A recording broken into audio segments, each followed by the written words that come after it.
কাজের লোক। নানাভাবে এরা এসেছে আমাদের জীবনে।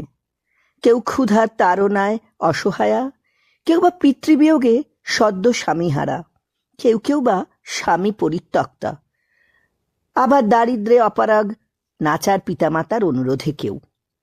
উৎসুক চোখে ওরা এসেছে মাসান্তে কিছু টাকা আর দিনান্তে পেট ভরার আশায়।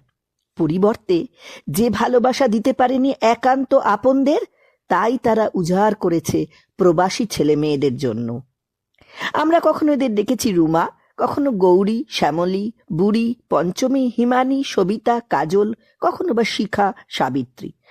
প্রবাসী ছেলে মেয়েদের আশা ভরসা থেকে এখন তাদের বাবা মায়েদের কাছে এরা হয়েছে অপরিহার্য।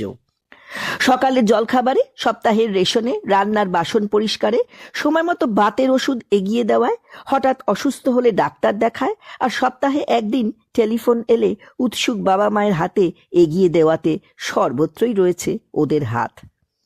বছরে একবার ছেলেমেয়েরা আসে, হই হুল্লোড় করে চলে যাবার সময় মোটা বকশিস গুজে দেয় হাতে, বলে মা বাবাকে দেখিস। তারপর রোজকার কর্মময় একঘেয়েমির শেষে টিভির পর্দার সামনে নিজেদের স্বপ্নগুলোকে বিসর্জন দিতে দিতে এরা হয়তো আগামী জন্মের স্বপ্ন দেখে প্রবাসী হবার।